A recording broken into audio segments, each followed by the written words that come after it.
A visibly confused and blatantly authoritarian Donald Trump just wrapped up a disastrous press conference from the Oval Office, largely pertaining to the Los Angeles protests, and we have to talk about it. But before we do, if you end up liking this video and you want to support the channel, please be sure to hit the like, subscribe, and alert bells before you go. All right, friends, we have several clips to play here. Donald Trump, again, visibly confused and blatantly authoritarian, which is a dangerous combination when that person happens to be the president of the United States. I want to start with this one here. This didn't just happen. They had weapons, they had tools, they had everything you needed. I mean, they were throwing iced water in bottles, in glass bottles, at officers and at soldiers. These are, you could not use the word insurrection, but you could also use the word, these are very dangerous people, they're bad people. They were met with heavy force and they folded. And they may be there a little bit tonight, they may be there a little bit, but it seems to be getting less and less because they're going there and they're met with a very heavy force. And if they weren't, you would have that city right now would be on fire. It would be burning down. The rest of it, this isn't just. So you see what I'm saying? You could use the word insurrection. You could not use the word insurrection. Thank you, Mr. President. Clear as mud, per usual. Donald Trump is, of course, insinuating that there's a conspiracy theory or some sort of conspiracy behind these protesters. He says at one point that they're paid, that Los Angeles would be on fire if not for his intervention. No evidence to support either of those claims. But this man is vaguely incoherent. What he is absolutely clear on, though, is his authoritarian lust to use the military against American citizens. We'll get to that in a moment, too, where he talks about the military potentially being deployed in an upcoming event. All right, but we're going to start with this clip as well. Celebrating big on Saturday. We're going to have a lot of, and if there's any protester that wants to come out, they will be met with very big force. By the way, for those people that want to protest, they're going to be met with very big force. And I haven't even heard about a protest, but, you know, this is people that hate our country, but they will be met with very heavy force.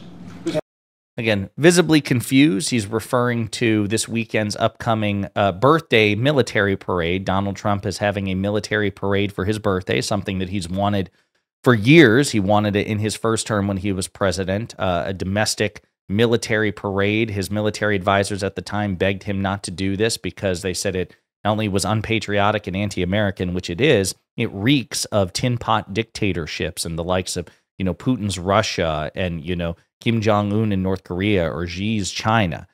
Now, Donald Trump is actually going through with it. It's going to cost the American people millions upon millions upon millions of taxpayer dollars for this vanity project for Donald Trump's birthday. And note what he says, not rioters, but protesters. If people want to exercise their First Amendment right to protest, Donald Trump says he will inflict heavy force against them if they dare interrupt and protest his big boy birthday military parade. Full-blown authoritarianism from this corrupt, confused man. Here's another clip. FEMA eliminated, and what's your message to the governors about how much more of an expense it's going to fall to states? Yeah, well, it's not going to be so much to states. We're going to give out less money. We're going to give it out directly. It'll be from the president's office. We'll have somebody here. Could be Homeland Security, but we're going to give it out through a method where it's given out. As an example, I just gave out $71 million to a certain state. They were looking to do about 120. They were very happy with the 71 million. We did a little cutting, and they were very happy with it. So we're going to do it much differently. We think after this, Christy, I'd say after the hurricane season.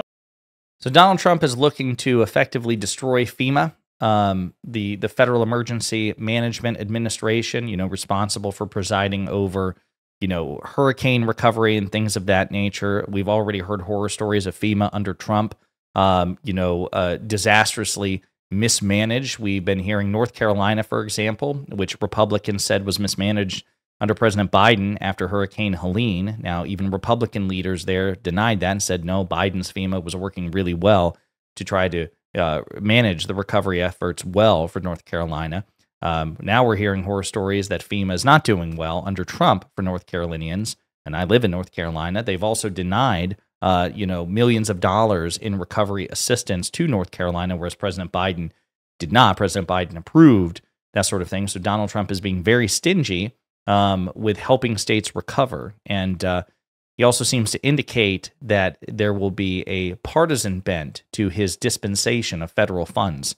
So if you're a blue state, you might get less. If you're a red state loyal to Trump, you might get more. Months we'll be working on reforms and what FEMA will look like in the future as a different agency, as under the Department of Homeland Security to the President's vision, and it will empower governors to go out and respond to emergency situations, and that what the President does best is to make sure that the taxpayers are only fulfilling the need to which is appropriate, and that people are responsible to respond to their own people closest to home. So if a certain state a month. In other words, the states that Trump doesn't like will be on their own. Imagine if President Biden were to try to take that sort of personalized partisan control over federal dispensation of emergency funds. Imagine if President Biden had said to Florida or to Georgia or to South Carolina or to Texas, you're on your own. You're a red state. You're a Republican state. Pull yourself up by your bootstraps. You guys need to take care of it. It would be rightly condemned. But of course, Biden, who is morally superior to Trump, as all elected Democrats are, never played those sorts of games, even against states they don't like. But not the Trump administration. The Trump administration is seeking to allow the sitting president to do just that. Pretty gross, pretty dangerous. Here's another clip. With Governor Newsom. A day ago, called him up to tell him, got to do a better job. He's doing a bad job, causing a lot of death and a lot of potential death. If we didn't send out the National Guard, and last night we gave him a little additional help, you would have, Los Angeles would be burning right now. Los Angeles would be not a lot different than what you saw take place in California and Los Angeles just a little while ago. And, you know, you got to remember, With Governor Newsom.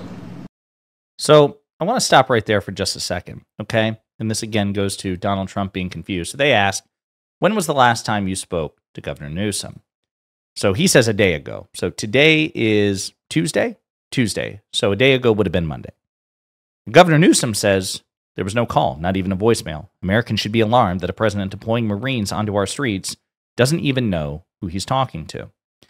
So that was what Governor Newsom said. Now, in response to this, this is what Donald Trump had to say on Fox News, okay?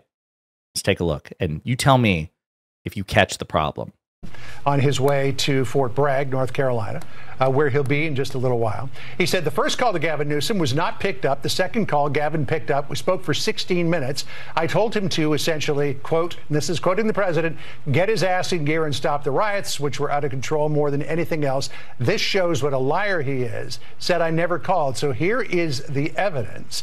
And here is the call log that the president sent me from his phone. This was June the 7th. Now, granted, this was on Saturday, but look, there's 1:22 o'clock in the morning, which would have been 10 o'clock at night, 10:22 at night.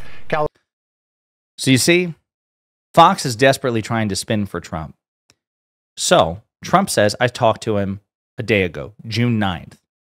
Gavin Newsom says there was no call on June 9th, not even a voicemail. Fox News is like, okay, well, what about June 7th? Which is 2 days before June 9th. That should count for something, right? California time.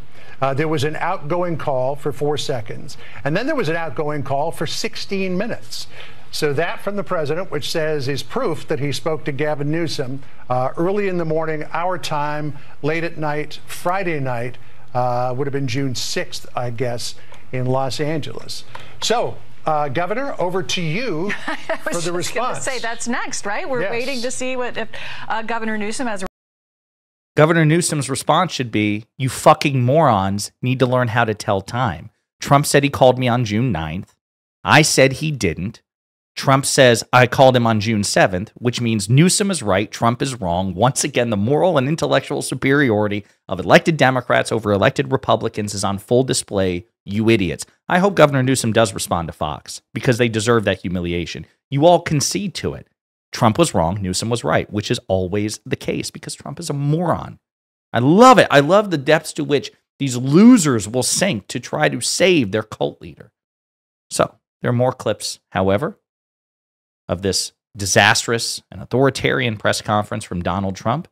Let's start with this. Signing legislation to mandate the 10 Commandments in school classrooms. Having to do with what? Governor Abbott is soon going to sign legislation to mandate displays of the Ten Commandments in school classrooms. Do you support him? I have to take a look at it. I'm going to have to look at it. Will the National Guard be in California indefinitely? How long will they be there until you think? Until there's no danger. It's easy. Look, it's common sense. You ask me that question. When there's no danger, they'll leave. You would have had... So Trump says, until there's no danger. It's open-ended how long the National Guard will be in California, deployed in California against the wishes of Governor Gavin Newsom. That was pretty bad and ominous. Then you have Homeland Security Secretary Kristi Noem effectively making a political speech in the White House about who Californians should elect. And Governor Newsom has done a disservice to the state of California for many years. The people there should never elect him into a leadership position ever again. The governor's a nice guy, but he's grossly incompetent. When it comes to his railroad. And Governor Newsom. Yeah, so that was former North Dakota, South Dakota Governor Kristi Noem weighing in on Governor Gavin Newsom. California certainly has its problems, but it's also the fourth biggest economy in the world, infinitely more successful than either North or South Dakota. So Kristi Noem has no credibility there. She was a far less consequential governor of far less consequential states than California, so she doesn't have the expertise or, again, the credibility whatsoever to criticize really any Democratic governor. And there's plenty to criticize about Governor Newsom and California. But again, I just love this. Imagine President Biden's Homeland Security Secretary Alejandro Mayorkas saying the same thing about Kristi Noem when she was a governor. Like, yeah, Governor Noem is incredibly incompetent, terrible governor. She should never be elected or appointed to a leadership position ever again. Also suggests perhaps that they think that Governor Newsom is angling for the Democratic nomination in 2028, and perhaps they're intimidated by that. Maybe that's what that was, a shot across the bow. Here's another clip. In reaction to these large-scale ICE operations in Los Angeles, should people expect to see similar operations in the rest of the country? Yeah. And will similar protests see similar response? As you know, we're moving murderers out of our country that were put here by Biden or the auto pen. The auto pen really did. I mean, the people, whether it's Lisa Monaco or whoever operated the auto pen, these are criminals. The people are criminals that allowed these criminals into our country. And I don't think that... In reaction to these large... So again, Donald Trump says that other cities can expect ICE raids as well. Pretty ominous about what might entail as a consequence of that. There's several other clips that we could play as well. I'm going to do this one here, and we'll just wrap up with this. It was like it would have been. It would have been bad. Last night they had total control. If we didn't have the military in there, the National Guard, and then we also sent in some Marines, we had some bad people. We have people, they look in your face and they spit right in your face. They're animals. And these are paid insurrectionists. These are paid troublemakers. They're agitators. They're paid. Do you think somebody walks up to a curb and starts hammering pieces out, has all the equipment necessary, and starts handing it out to people to use as a weapon? These are paid insurrectionists or agitators or troublemakers. You can call it whatever you want. Trump has no evidence that they are any of the sort, that they are paid anything, insurrectionists, agitators, or whatever else, but he's just shooting from the proverbial hip. So there you go, folks. Donald Trump, visibly confused, incredibly stupid, also incredibly authoritarian, indicating all sorts of things, confusing dates and times, and whether something is an insurrection or not, and but signaling very strongly that, other cities can expect ICE raids as well and potential violence accordingly, that he's going to use overwhelming force to attack protesters who dare protest his ridiculously authoritarian birthday military parade. And again, we're basically 6 months into this, and we have 3.5 years to go. Just when you think he couldn't possibly get more authoritarian, always remember, he can indeed get more authoritarian even from here. In the meantime, let me know what you think in the comments.